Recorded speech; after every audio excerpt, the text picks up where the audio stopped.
Hi everybody, I'm Faiz from Mirrorlessmacro.blogspot.com, and today I will be showing you how to build your very own diffuser for your macro photography.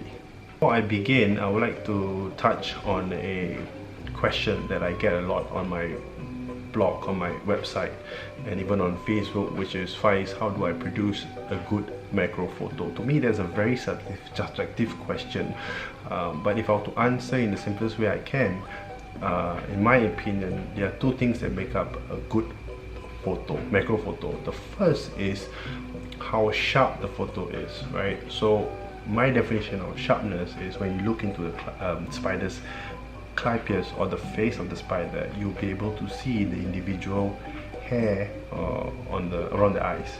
So that's one component of it. Well, by having said that, 90 to 95% of modern cameras, be it a DSLR or a mirrorless camera, they are more than capable of producing sharp, if not very, very sharp images, right? So that brings me to the next point. I think this is more important than the kind of equipment that you use, because I've seen many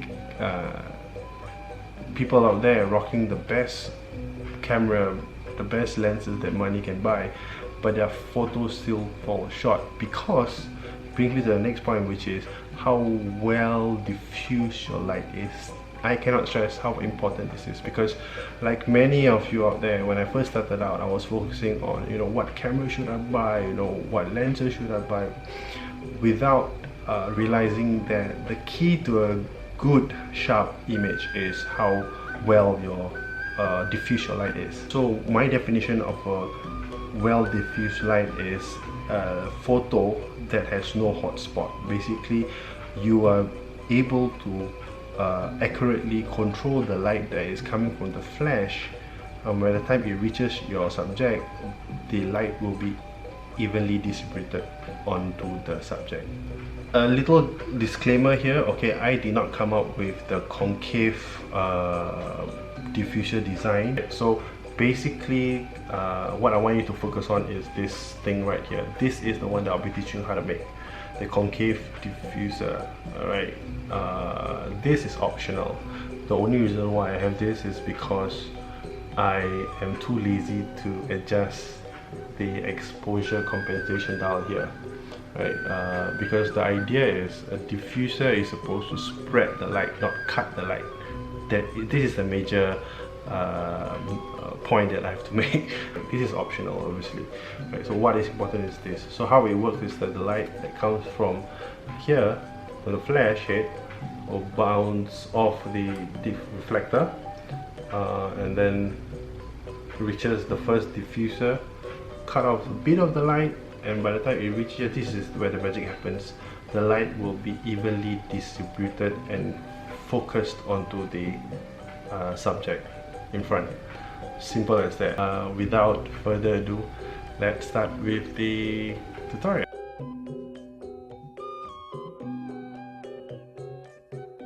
A clear plastic sheet that I got from Daiso.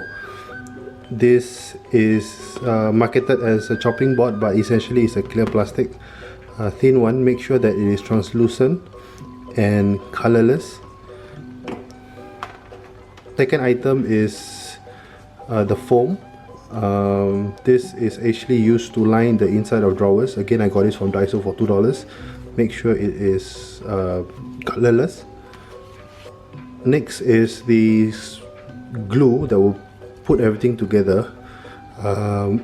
This is a Scotch Super 77 spray glue. You can use any glue. Important to note is that pick a glue that does not have yellowish residue. Next, you would need some rubber bands, a pair of scissors, soldering iron. Not to worry, there are no electrical parts involved. This is basically used to create holes in the diffuser. So the first thing you have to do is to cut off the plastic from the bigger piece.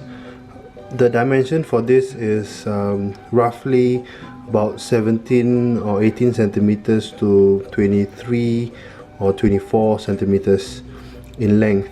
What I find is that this size is good enough for most setups out there, whether you're using a mirrorless camera or whether you are using a DSLR. This should be big enough, right? And you cut off 2 strips of foam from the roll here. So once you're done cutting the excess foam, you will want to round off the sides. Again, the dimension for this 17 centimeters by 23 to 24 centimeters. Okay, so what I did next is to mark out the areas that I would be cutting. So the middle portion right here is the eventual shape of the diffuser. As you can see right here, this is the one that I have. The portion right here, this is where you'll be inserting the lens. So what I find is that with the dimension that I'll be giving you later, okay, this would be able to fit almost any lens out there, regardless of the brand or the system that you're on, right? You may choose to leave the top part here uncut, or you may choose to have it curved like this. Okay, what is important is the bottom part here. So the diameter of the semicircle is about 13 centimeters across, and the height of radius of the semicircle is about 6 centimeters. Okay, so what I did next is to basically bore 2 holes here using my soldering iron. And what I did is to basically get a rubber band and tie these 2 ends together, right?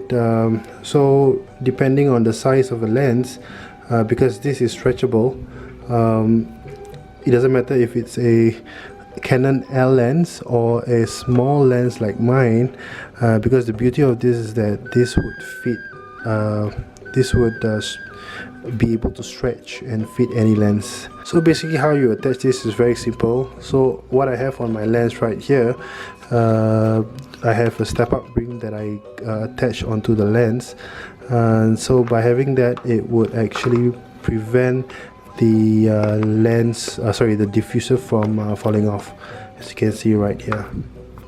So that's it, simple. I hope you find today's tutorial useful. Let me know if it works out well for you, or if it doesn't. I would love to hear from you as well. Alright, so that's all from me. Happy trying.